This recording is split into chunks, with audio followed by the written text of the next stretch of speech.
সাল্লাল্লাহু আলাইহি ওয়াসাল্লাম বলেন, চারটা জিনিস যার ভিতরে নেই সেই সবচেয়ে ভালো মানুষ, সেই জান্নাতি। এক, লাইসমা ফিহে, পাপ নেই যার।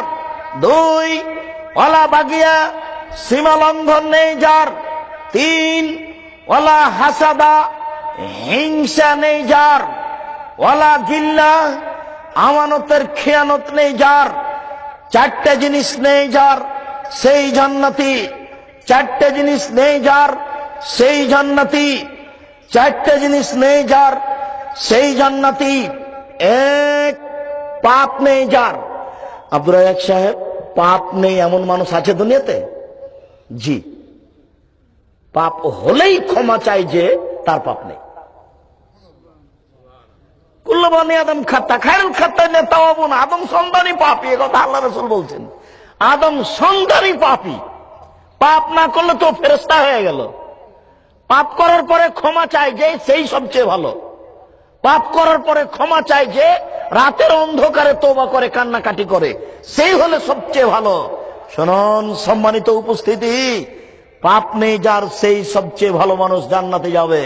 পাপ নেই মানে হলেই ক্ষমা চাই, কান্নাকাটি করে। দুই, ওলা বাগিয়ে, সীমা লঙ্ঘন নেই যার। এই যুবক শোনো, দলীয় দাপটে জমি দখল করো না গো। বহুদিন থেকে তোমাকে আমি বলে আসছি যে সীমা লঙ্ঘন থেকে বেঁচে থাকো। সীমা লঙ্ঘন একটা বড় আর একটা ছোট।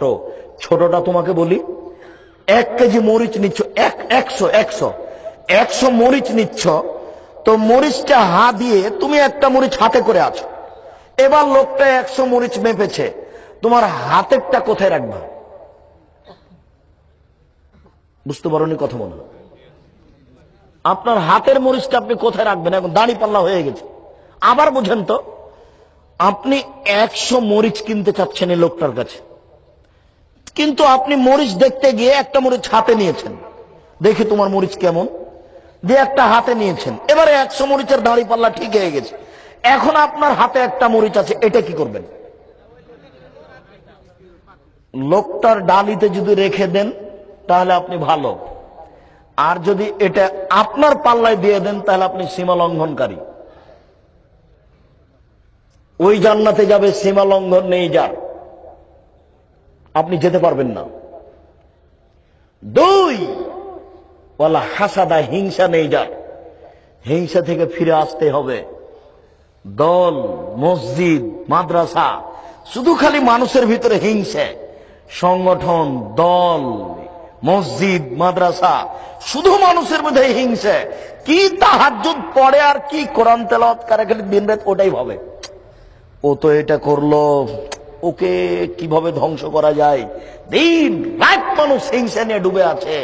হিংসা নেই যার সেই জান্নাতে যাবে। হিংসা আছে যার সে তো ধ্বংস হয়ে গেছে। হিংসা আছে যার সে তো ধ্বংস হয়ে গেছে। শুনুন একটা কথা, সহিহ হাদিস বাইহাকির, রাসূল সাল্লাল্লাহু আলাইহি সাল্লাম একটা লোকের কথা বলে নাই, শোনো সাহাবীগণ শোনো, কিছুক্ষণের মধ্যে একটা লোক আসছে, ও জান্নাতে যাবে। একটা লোক আসলো, সাহাবীগণ দেখলেন এই লোকটা জান্নাতে যাবে, আচ্ছা ঠিক আছে। পরের দিন আল্লাহ রাসূল বলছেন, এই শোনো, কিছুক্ষণ পরে একটা লোক এখানে আসছে, ও জান্নাতে যাবে। সাহাবীগণ দেখলেন ওই কালকের লোকটাই। পরের দিন আল্লাহ রাসূল বললেন, এই শোনো, কিছুক্ষণ পরে একটা লোক আসবে, ও জান্নাতে যাবে। সাহাবীগণ দেখলেন ওই লোকটাই, গতকালকের লোকটাই। এবার একজন সাহাবী বলছেন, ব্যাপারটা কি? 3 দিন যাবত আল্লাহ রাসূল একই কথা বলছেন যে এ লোক জান্নাতে যাবে। এই লোক তো সেই লোক যাকে প্রথম দিন দেখেছিলাম, পরের দিন দেখলাম, আজকেও দেখছি। দেখে কি করে? এবার আমি তার সাথ ধরলাম, আমি তার বাড়িতে চলে গেলাম সন্ধ্যার দিকে। আমি গিয়ে বললাম, আমার আব্বার সাথে আমার গন্ডগোল হয়েছে, আমি আমার আব্বার সাথে থাকতে চাচ্ছি না, আপনার কাছে 3 দিন থাকবো আমি, আপনি অনুমতি দিবেন কি? আচ্ছা ঠিক আছে থাকো। রাত গেল, তাহাজ্জুদ পড়লেন না। পরের রাত গেল, কোন ইবাদত তেমন করলেন না। পরের রাত গেল, কোন ইবাদত তেমন করলেন না। এবার 3 দিন যখন পার হয়ে গেছে, তখন বলছে, আচ্ছা ঠিক আছে, আপনার সাথে আমার থাকা হয়ে গেছে, আমি চলে গেলাম, আমার আব্বার সাথে কোনো গন্ডগোল হয়নি। তো একটা কথা, আল্লাহ রাসূল 3 দিন যাবত এক কথা বললেন যে এই ব্যক্তি জান্নাতি, কিন্তু দেখি আপনার কথা বললেন, সেই জন্য আপনাকে আমি পরীক্ষা করছিলাম যে আপনি কি আমল করেন। 3 দিন যাবত আপনাকে পরীক্ষা করলাম, আপনাকে কোনো আমল করতে দেখলাম না, তো আপনি জান্নাতে যান কিভাবে?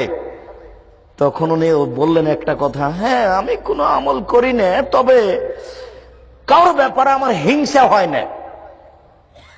কেউ আমার কোটি টাকা নিলেই কি আর কারোর কোটি টাকা হলেই কি, ওটা আমি ভাবি না।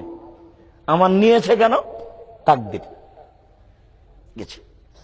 ওর কোটি টাকা হলো কেন, ওটা ভাবি না, ওকে আল্লাহ দিয়েছে। আমার নিল, ওর হলো, এই নিয়ে আমি ভাবি না, ওটা আমার মাথাতে আসে না। তখন আল্লাহ রসুলকে এই কথাটা প্রমাণ করার জন্য উনি বললেন, তখন আল্লাহ রসুল বললেন যে এই গুণের কারণে ও জান্নাতে যাবে। দেখেন, একটা মানুষের ভিতরে হিংসা কাজ করে না, এই জন্য আল্লাহ রসুল দুনিয়াতে জান্নাতের ঘোষণা দিয়ে দিয়েছে।